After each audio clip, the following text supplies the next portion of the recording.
Hello all, सर्वांचं स्वागत आहे आपल्या ड्रीम MPSC या यूट्यूब चॅनलवरती। मित्रांनो, कंबाईन पूर्व परीक्षेची तयारी करत असणाऱ्या सर्व विद्यार्थ्यांसाठी आपण भरपूर असे व्हिडिओज टाकलेले आहेत आणि आज परत एकदा बऱ्याच दिवसानंतर मी एक व्हिडिओ घेऊन आलेली आहे जो तुमच्यासाठी त्यासोबत राज्यसेवा करत असणाऱ्या विद्यार्थ्यांसाठी सुद्धा उपयुक्त असणार आहे। तर आपण 11वीच्या विज्ञान बायोलॉजी मधला महत्त्वाचा असा एक चॅप्टर पाहूया। तत्पूर्वी ज्यांना आपला एक पेड ग्रुप आहे व्हॉट्सअपचा, त्याच्यामध्ये जर जॉईन व्हायचं असेल तर तुम्हाला स्क्रीनवरती डिटेल्स दिसत असतील। या ग्रुपमध्ये आपण डेलीचे टार्गेट्स, काही महत्त्वपूर्ण नोट्स आणि त्यासोबत काही आता तुमच्याकडून टेस्ट सिरीज सुद्धा सोडवून घेतल्या जातील। त्यासोबत तुम्हाला काही महत्त्वाच्या ज्या काही गोष्टी आहेत, काही टिप्स आहेत ते मिळतील। त्यासोबत एक ईबुक मिळणार आहे ज्यामध्ये आयोगाचे सर्व जुने पेपर्स विथ फायनल आन्सर कीने टिक केलेले ते जे ईबुक आहे ते तुम्हाला तिथे फ्री मिळणार आहे। जॉईन व्हायचं असेल तर स्क्रीनवरती दिसत असलेल्या कुठल्याही क्रमांकावरती संपर्क करू शकता। आता पहा, आर्ट्सचे बरेचसे विद्यार्थी विज्ञान जर त्यांना अभ्यास करायला सांगितलं तर स्टेट बोर्डाचे पुस्तकं तर ते वाचतील, तिथेही बरेचसे असे शब्द आहेत ज्यामध्ये कन्फ्युजन होतं। आणि मग राहिला 11वी-12वीच्या विज्ञानचा पाठ, तर 11वी-12वीचं विज्ञान तर आर्ट्सचे विद्यार्थी तर अजिबात करतच नाहीत, कारण हे पूर्ण इंग्लिशमध्ये बुक आहे आणि मग त्यांना हे पुस्तक वाचणं कठीण जातं। तर त्यांच्यासाठी हा व्हिडिओ युजफुल असणार आहे। यामधला आज आपण पाहणार आहोत चॅप्टर क्रमांक 15 एक्सक्रीशन अँड ऑस्मोरेग्युलेशन। आता 174 पेजवरती हा चॅप्टर आहे। तुम्हाला याची PDF जी आहे ती फ्रीमध्ये उपलब्ध होऊ शकते। बालभारती बालभारती जर तुम्ही टाकलं तर तिथे तुम्हाला ही PDF या बुकची मिळेल, विकत घ्यायचं काम नाहीये, तिथे तुम्हाला मिळेल आणि तुम्ही तिथून ते वाचू शकता। तर प्रॉब्लेम असा आहे की पुस्तक आहे इंग्लिशमध्ये आणि मग मी यातलं काही तुम्हाला महत्त्वाच्या गोष्टी ज्या आहेत त्या सांगणार आहे। आता उत्सर्जन संस्था जी आहे त्याच्यावरती बरेचसे प्रश्न आपल्याला दिसतात। तुम्ही जर का PYQ पाहिले असतील विज्ञानाचे तर तुम्हाला लक्षात आलंच असेल ते की किडनी वगैरे आहे त्याच्यावरती तुम्हाला बरेचसे प्रश्न विचारले जातात। मग आता या चॅप्टरमध्ये आपल्यासाठी या 2च पेज आपण पाहूया, कारण खूप मोठा व्हिडिओ होईल हे पुस्तक जर पूर्ण घेतलं, म्हणजे चॅप्टर पूर्ण घेतलं तर। जर तुम्हाला हा व्हिडिओ युजफुल वाटला तर मला कमेंट करा, मग मी ते कंप्लीट पूर्ण करेल। ओके, सो आपण पहिलं पेज स्टार्ट करूया। तर यामध्ये पहा, पहिल्या पेजवरती आता आपल्याला महत्त्वाचं काय आहे तेवढंच मी घेणार आहे। वर्ड टू वर्ड आपल्याला ट्रान्सलेशन करायचं नाहीये, पूर्ण पुस्तक काय आपल्यासाठी महत्त्वाचं नाहीये। आता उत्सर्जन म्हणजे काय आपल्याला माहिती आहे की आपल्या शरीरातले जे काही वेस्ट प्रोडक्ट आहेत ते आपलं शरीराच्या बाहेर टाकतं आणि त्या शरीराबाहेर टाकण्याच्या क्रियेलाच उत्सर्जन असं म्हटलं जातं। ओके, मग आता याच्यामध्ये पहिल्यांदा आपल्याला एक्सक्रीशन डायरेक्ट इथे यायचं आहे। तर पहा, elimination of metabolic waste product from the body is called excretion, म्हणजे जे काही आपल्या शरीरामध्ये अनावश्यक असे घटक आहेत ते शरीराच्या बाहेर टाकणे म्हणजेच एक्सक्रीशन। ओके, तर ही आहे त्याची डेफिनेशन। मग आता हे जे काही पदार्थ आहेत जे आपल्या शरीरासाठी उपयुक्त नसतात ते कुठले कुठले असतात, तर अनडायजेस्टेड सबस्टन्सेस, जे काही ज्यांचं पचन झालं नाही ते पदार्थ, किंवा ज्यांचं आपल्या शरीराने ऍब्सॉर्प्शन केलं नाही, जे काही शरीरात रक्तामध्ये ते शोषले गेले नाहीत, असे पदार्थ जे आहेत त्यांचं जे काही आहे ते उत्सर्जन आपल्या शरीराच्या बाहेर होत असतं। Okay, that have never entered in the cell, म्हणजे पेशींमध्ये। आता हे उत्सर्जन कुठं घडतं? पेशींमध्ये। मग ज्या पदार्थांचं पेशींमध्ये शोषण झालं नाही असे जे काही पदार्थ आहेत ते आपल्या शरीराच्या बाहेर उत्सर्जित केले जातात, तर त्यांना म्हटलं जातं मग एक्सक्रीशन। मग आपल्याला या चॅप्टरमध्ये इथे या पॅरेग्राफमध्ये किंवा इथपर्यंतचं काहीच आवश्यक नाहीये, आपल्याला इथे लक्षात घ्यायचं आहे फक्त की पेशींमध्ये उत्सर्जन होतं आणि हे जे काही उत्सर्जन आहे ते उत्सर्जन म्हणजे काय, तर वेस्ट प्रोडक्ट जे आपल्या शरीरामध्ये पचलं नाही असे पदार्थ शरीराच्या बाहेर टाकणे, त्याला काय म्हटलं जातं, तर एक्सक्रीशन असं म्हटलं जातं। मग आता पहा, इथे metabolic waste are produce inside the body cells. आता हे जे काही वेस्ट पदार्थ आहेत ऑब्व्हियसली कुठं तयार होणार आहेत? आपल्या शरीराच्या आतमधल्या सेलमध्ये, म्हणजे पेशीमध्ये। ओके, मग इतकंच आपल्यासाठी महत्त्वाचं आहे। आता पहा खाली काय आहे, latest try to enlist various excretory waste products produce in the human body, fluids such as water, gases like CO2, nitrogenous waste like ammonia, urea and uric acid. तुम्ही युरिया हे नाव ऐकलं असेल, uric acid, creatinine, mineral, salt, sodium, potassium, calcium etc.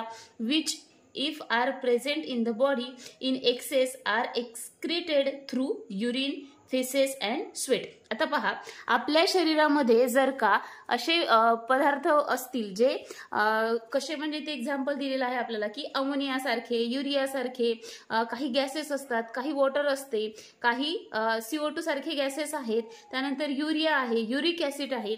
महत्वाचा असा हा शब्द इथला लक्षात ठेवा, क्रिटेनाइन आहे, मिनरल्स आहेत, सॉल्ट आहेत, मिनरल सॉल्ट ऑफ सोडियम आहे, पोटॅशियम आहे, कॅल्शियम आहे. असे पदार्थ जर एक्सेसमध्ये आपल्या बॉडीमध्ये तयार झाले तर ते पदार्थ आपल्या शरीराच्या बाहेर टाकले जातात. ओके, कोणत्या पद्धतीने? युरिनच्या मार्फत, लघवीच्या मार्फत, फेसेस विष्ठेच्या मार्फत किंवा स्वेट घामाच्या मार्फत सुद्धा हे एक्सक्रिशनची प्रोसेस होत असते. Pigments form due to breakdown of haemoglobin like bilirubin and biliverdin excreted through faeces. म्हणजे बिलिरुबिन सारखे हिमोग्लोबिनच्या ब्रेकडाऊन मध्ये जे काही वेस्ट प्रोडक्ट तयार होतात, बिलिरुबिन आहे किंवा बिलिव्हर्डिन आहे, एक्सक्रिटेड थ्रू फेसेस, विष्ठेच्या थ्रू ते एक्सक्रिट होतात. And urochrome eliminated through urine. Urochrome काय कशातून एलिमिनेट होते तर युरिनच्या मार्फत.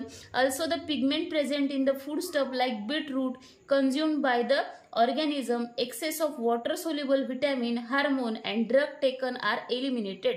म्हणजे आपण जे बीट खातो त्यामध्ये जे काही कलर पिगमेंट्स असतात ते असो किंवा इतर जे काही वॉटर सोल्युबल व्हिटॅमिन्स आहेत, हार्मोन्स आहेत किंवा ड्रग आहेत, ते सुद्धा शरीराच्या बाहेर, म्हणजे एक्स्ट्राचा आपली बॉडी काहीही ठेवत नाही, ते आपल्याला लक्षात घ्यायचं आहे. आता आपल्यासाठी महत्वाचं काय आहे इथे की कुठले कुठले पदार्थ शरीराच्या बाहेर जातात.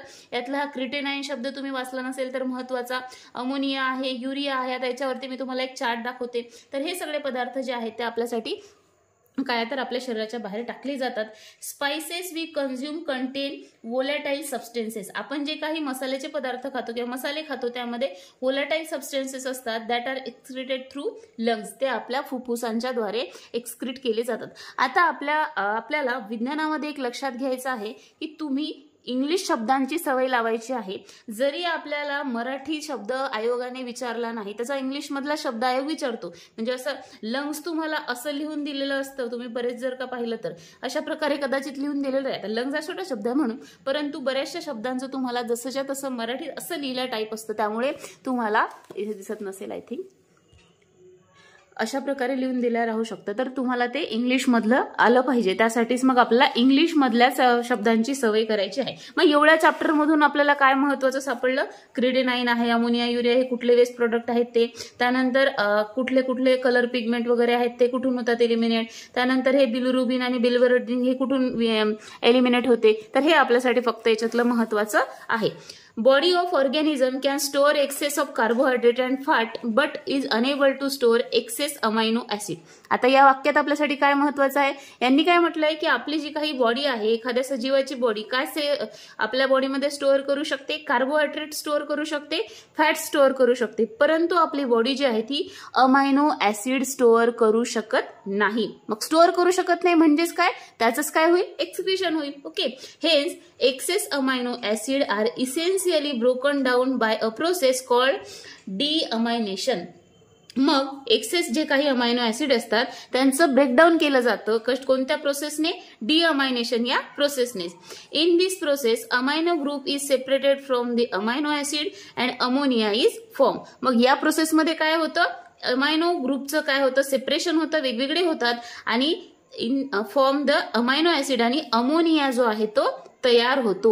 मग हा अमोनिया आपल्यासाठी काय आहे? आपण इथे पाहिलं की हे एक्सक्रीट केला जातो. अमोनिया हा आपल्यासाठी घातक पदार्थ आहे. Okay, so ammonia, toxic ammonia is either excreted as it is or further converted to less toxic form like urea and uric acid before excretion. आता हे आपल्यासाठी खूप महत्वाचं आहे आणि याच्यावर आपल्याला प्रश्न दिसतील. तर इतकं जरी तुम्ही आजच्या व्हिडिओमधून लक्षात घेतलं तरी खूप महत्वाचं आहे. पहा की हे जे काही अमोनिया आहे मग जसाच्या तसा आपल्या शरीराच्या बाहेर टाकला जातो किंवा त्याचं रूपांतर होतं लेस टॉक्सिक, त्याच्यापेक्षा थोडंसं कमी विषारी अशा पदार्थामध्ये रूपांतर होतं. मग ते कुठलं? म्हणजे अमोनिया. अमोनियापेक्षा लेस टॉक्सिक काय आहे?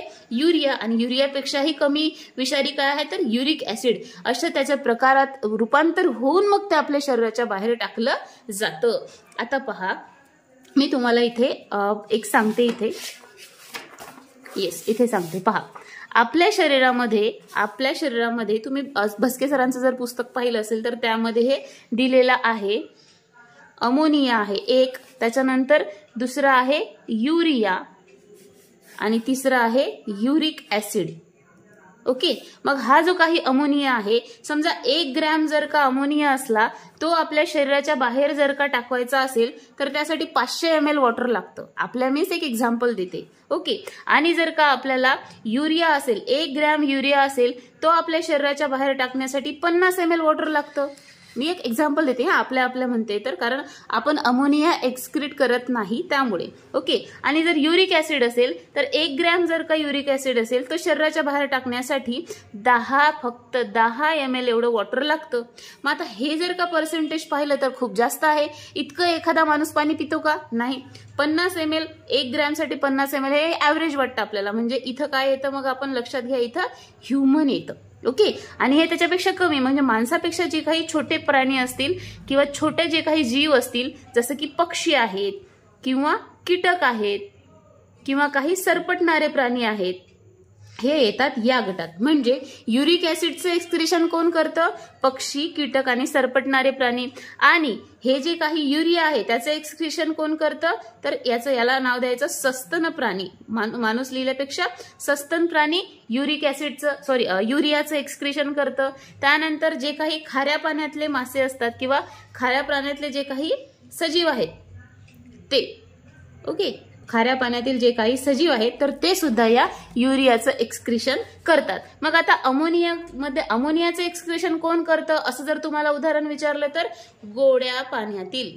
ओके, आपल्याला हे कदाचित वाटणार नाही, परंतु गोड्या पाण्यातील, आपल्याला खाऱ्या पाण्यातील वाटू शकते अमोनिया, परंतु हे उलट आहे. गोड्या पाण्यातील मासे, फॉर एक्झाम्पल जर तुम्हाला माहित असेल तर रोहू आहे आणि कटला आहे, हे 2 प्राणी आहेत किंवा हे 2 मासे आहेत, ते या अमोनियाचं एक्सक्रिशन करतात. त्यानंतर तुम्हाला वाटणारही नाही असा प्राणी आहे तो म्हणजे एकपेशीय सजीव, सगळ्यात प्राचीन असा सजीव अमिबा, हा सुद्धा अमोनियाचं एक्सक्रिशन करतो. ओके, मग आता जे प्राणी अमोनियाचं एक्सक्रिशन करतात त्यांना म्हटलं जातं ॲमिनोटेलिक. काय म्हटलं जातं? ॲमिनोटेलिक ॲनिमल. जे प्राणी युरियाचं एक्सक्रिशन करतात त्यांना काय म्हटलं जाईल मग? युरोटेलिक. Okay, ureotelic animal. आणि जे प्राणी युरिक ऍसिडचं एलिमिनेशन करतात किंवा एक्सक्रिशन करतात त्यांना काय म्हटलं जाईल मग?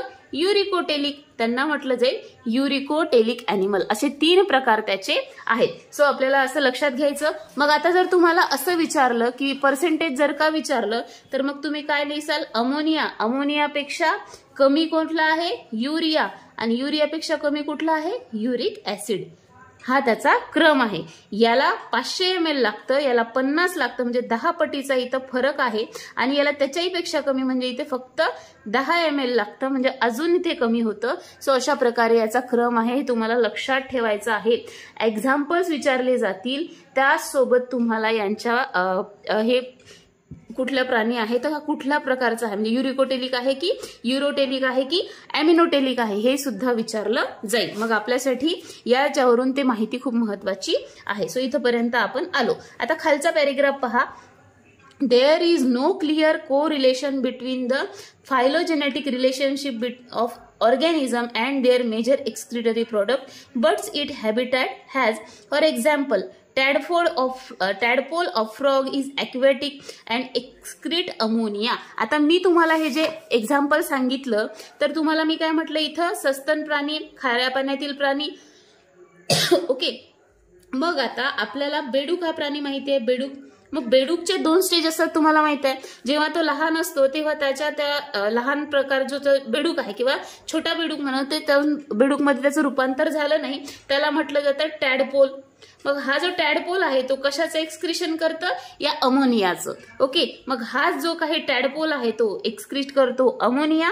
आणि मग त्याचं जेव्हा इकडे बेडूकमध्ये रूपांतर होतं, त्याचं जेव्हा पुढे दिलेलं आहे आपल्याला, त्याचं जेव्हा बेडूकमध्ये रूपांतर होतं. And adult frog mostly are ureotelic. म्हणजे जेव्हा तो बेडूक बनतो तेव्हा तो कुठला प्राणी होतो? युरोटेलिक. तेव्हा तो युरियाचं एक्सक्रिशन करतो. मग हे अशी विशेष गोष्ट असली तर आयोग त्याच्यावर प्रश्न विचारतो. मग अशा गोष्टी आपल्यासाठी महत्वाच्या असतात आणि ह्या कदाचित आपल्याला स्टेट बोर्डामध्ये सापडत नाहीत आणि आपण कधी या इंग्लिशमधल्या पुस्तकांना हात लावत नाही, म्हणून आपले मार्क कदाचित जातात. मग ही महत्वाची गोष्ट आपल्याला इथे सापडली.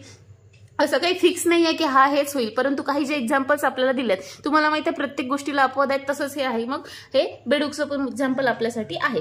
सम terrestrial turtles excrete uric acid whether other excrete urea. म्हणजे कन्फर्म नाही आहे, म्हणजे काही टेरेस्ट्रियल जे काही टर्टल आहेत, कासव आहेत, कुठले काही काय करतात, युरिक ऍसिडचं एक्सक्रिशन करतात, तर काही युरियाचं सुद्धा एक्सक्रिशन करतात. ओके, सो अशा प्रकारे आपल्यासाठी हे चॅप्टर मधलं हे पहिलं पेज इम्पॉर्टंट आहे. Animals can be broadly classified into 3 type based on nitrogenous waste they produce. आत्ताच आपण जे पाहिलं ना, हे मागे जो तुम्हाला मी चार्ट दाखवला, हेच ते आहे की प्राण्यांचं 3 प्रकारात वर्गीकरण केलं जातं. हे सगळे काय आहेत, नायट्रोजिनियस वेस्ट आहेत. ओके, हे नायट्रोजिनियस वेस्ट आहे, त्याच्यावरून 3 प्रकारामध्ये त्यांचं काय केलं जातं, क्लासिफिकेशन केलं जातं. पहिलं, ammonia is the basic product of deamination process but it is highly toxic. आपण आत्ताच पाहिलं सगळ्यात जास्त टॉक्सिक काय आहे, ammonia. Hence it is to be diluted immediately, म्हणजे त्याचं लवकरच डायल्यूट झाला पाहिजे तो. If there is no or limited access of water, need for conversion of ammonia into less toxic forms becomes necessary. Thus, availability of water plays a key role in deciding the mode of excretion of organism. These are of mainly 3 type. आपण जे आता पाहिलं तेच आहे की अमिनोटेलिक, युरोटेलिक आणि युरिकोटेलिक, हेच 3 type ते आहेत. म्हणजे अमोनिया ज्यांच्याकडे जास्त पाणी आहे किंवा ते जे काही गोड्या पाण्यातले मासे आहेत ते अमोनियाचं एक्सक्रिशन करतात, ज्यांच्याकडे कमी आहे ते युरियाचं करतात, आणि ज्यांच्याकडे त्याच्याही पेक्षा कमी आहे ते मग या युरिक ऍसिडचं एलिमिनेशन किंवा एक्सक्रिशन करतात. हेच आहे या दुसऱ्या पेजवरती, आणि एवढंच आपल्याला पाहायचं आहे. पहा, elimination of nitrogen waste in the form of ammonia is called aminotelism. हेच आपण पाहिलं. Ammonia is basic in nature. कुठल्या नेचरचा असतो, बेसिक, काही आवश्यक नाही आपल्याला. It would disturb the pH of body if retain in the body. Slight increase in pH, हे इतकं काही महत्वाचं नाही आपल्याला. याच्यामधलं काय पहा, इथे दिलंय त्यांनी 1 ग्रॅम 500 ml ऑफ वॉटर. हेच मी तुम्हाला जे आता सांगितलं तेच. Aminotelic is found in aquatic invertebrate bony fishes. Example दिलेत. Aquatic larval amphibians animal without excretory system are also aminotelic. म्हणजे प्रोटोझोआ. आता हा प्रोटोझोआ कसा प्राणी आहे, त्याच्यामध्ये एक्सक्रिटरी सिस्टीमच नाही आहे, ते सुद्धा अमोनियाचं एक्सक्रिशन करतात. Aminotelic animal excrete ammonia through general body surface skin. म्हणजे कुठलीही त्यांना एक्सक्रिटरी ऑर्गनची गरज नाही पडत, ते त्यांच्या स्किन मधूनच अमोनियाचं एक्सक्रिशन करतात. आणि गिल्स अँड किडनी, त्यांच्या गिल्स मधून किंवा किडनी मधूनच ते त्यांच्या अमोनियाचं एक्सक्रिशन करतात. मग अमिनोटेलिक शॉर्टकट मध्ये लक्षात ठेवा. ओके, ते आपलं आहे ureotelic. Elimination of nitrogenous waste in the form of urea. युरियाचं एलिमिनेशन करणारे ureotelic. Urea is less toxic and less water soluble than ammonia. आत्ताच आपण पाहिलं. 10 टाइम्स लेस, म्हणजे 1 ml साठी काय लागते, फक्त 50 ml वॉटर लागते. सो आपल्या या अमोनियापेक्षा हा काय आहे, लेस टॉक्सिक आहे. ओके, मग आता एक्झाम्पल काय आहे पहा. मग मॅमल्स, सस्तन प्राणी, कार्टिलेजिनस फिशेस, शार्क आहे किंवा रेज आहे, मेनी ॲक्वेटिक रेप्टाईल, सरपटणारे प्राणी आहे, most of the adult amphibians आहेत, आर युरोटेलिक. ते काय आहेत, युरोटेलिक आहेत. त्यानंतर they convert ammonia to urea in liver. त्यांच्या लिव्हरमध्ये काय होतं, अमोनियाचं कन्व्हर्शन कशात होतं, युरियामध्ये होतं. By opening ornithine urea cycle, Krebs cycle, त्याला क्रेब्स सायकल असं म्हणलं जातं. 1932 ची ती आहे, तर ती क्रेब्स सायकल तुम्ही तिथे पाहून घेणं मग अपेक्षित आहे. ATP molecular use to produce 1 module of urea. हे काय आपल्यासाठी आवश्यकता नाहीये. Shark retain more urea in the body fluid blood to make their blood isotonic to surrounding marine water. These helps them to prevent possible loss of water by exosmosis. Okay, so shark सुद्धा याचं example आहे. Shark काय करतं, मग त्याच्या बॉडीमध्ये जे आहे ते retain more urea in the body, म्हणजे त्याच्या बॉडीमध्ये ते युरिया ठेवू शकतं ब्लडमध्ये. सो शार्क सुद्धा त्याचं एक एक्झाम्पल आहे. कशाचं, युरोटेलिक अॅनिमलचं. त्याच्यानंतर मग युरिकोटेलिक आहे. Elimination of nitrogenous waste in the form of uric acid. यातनं काय म्हटलं जातं, युरिकोटेलिक. मग आपण आत्ताच पाहिलं 10 ml, 5 ते 10 ml, म्हणजे 5 ml चालतं. लेस सोल्युबल असतं आणि सगळ्यात कमी टॉक्सिक असतं. आणि याचे एक्झाम्पल काय आहे मग, एक्झाम्पल्स काय आहे तर पहा, बर्ड्स आहेत, पक्षी, सम इन्सेक्ट आहे, मेनी रेप्टाइल्स आहेत, लँड स्नेल आहेत, जे काही गोगलगाय असते त्या टाईप, ते काय असतात युरिकोटेलिक अॅनिमल असतात. Because they need to conserve the water, कारण त्यांचं शरीर छोटं असतं, त्यांना पाण्याचं काय करावं लागतं, कन्झर्वेशन करावं लागतं, आणि त्यामुळे मग त्यांची बॉडी जी आहे ती कमी एनर्जी त्याच्यासाठी देऊ शकते, आणि म्हणूनच more energy to they have to spend more energy to in the process. त्यांच्या बॉडीमध्ये पाणी कमी असतं म्हणून मग त्यांना ते स्टोअर करावं लागतं, आणि म्हणूनच मग त्यांच्यामधली एक्सक्रिएटरी सिस्टीम कशी आहे की त्यांच्या शरीरामधून अमोनियाचं एक्सक्रिशन न होता ते युरिक ऍसिडचं एलिमिनेशन किंवा एक्सक्रिशन करतात. सो आय होप तुम्हाला या व्हिडिओच्या माध्यमातून मला जे काही सांगायचं होतं ते लक्षात आलं असेल की कठीण नसतं. आपल्याला जे काही स्टेट बोर्डाचं हे पुस्तक आहे 11वीचं कठीण नाही आहे, परंतु खूप महत्त्वाच्या गोष्टी आपल्याला याच्यामधून मिळतात, आणि तुम्हाला 2 पेजवर भरपूर अशा महत्त्वाच्या गोष्टी ज्याच्यावर आयोग प्रश्न विचारू शकतो अशा मिळालेल्या आहेत. सो आय होप तुम्हाला हा व्हिडिओ युजफुल वाटला असेल. तर तुम्हाला जर का हा व्हिडिओ युजफुल वाटला असेल तर मला कमेंट करा, म्हणजे मी मग दुसऱ्या पुढचं कंटिन्यू करेल आणि आपण मग हे चॅप्टर कंप्लीट करूया. ओके, तुम्हाला जर वाटत असेल तर आपण हे चॅप्टर कंप्लीट करूया. किडनी वगैरे सगळ्या काही गोष्टी याच्यामध्ये दिलेल्या आहेत, आणि खूप सिंपल पद्धतीने ह्या गोष्टी जर का आपण केल्या तरच लक्षात राहतील. सायन्स कंटाळवाना बोरिंग असा विषय वाटू शकतो, परंतु खूप महत्त्वाचा असा विषय आहे. सो इथे एक आपल्याला क्रेप सायकल करायची आहे, लक्षात घ्या. क्रेप सायकल आपल्याला इथे पाहणं आवश्यक आहे, याच्याशीच रिलेटेड ती आहे म्हणून. ओके, सो भेटूया पुढच्या व्हिडिओमध्ये. Thank you so much. I hope तुम्हाला मला जे काय सांगायचं होतं ते लक्षात आलं असेल. आणखी एक उद्या तुम्हाला मी उद्याच्या व्हिडिओमध्ये सांगेल की जर का तुमच्याकडे सायन्सचे पुस्तकं जरी असतील तरी तुम्ही ते मराठीमध्ये कशा प्रकारे वाचू शकता, कारण या पुस्तकांचं मराठी व्हर्जन काही उपलब्ध नसतं. त्यामुळे आपल्याला ह्या पुस्तकांसाठी काय ट्रिक करता येईल ते मी तुम्हाला उद्याच्या व्हिडिओमध्ये सांगेल. So thank you so much. भेटूया पुढच्या व्हिडिओमध्ये. व्हिडिओ पूर्ण पाहिला त्याबद्दल पुन्हा एकदा खूप खूप धन्यवाद. चॅनलवरती नवीन असाल तर सबस्क्राईब करा, आणि व्हिडिओ आवडला असेल तर प्लीज लाईक करा.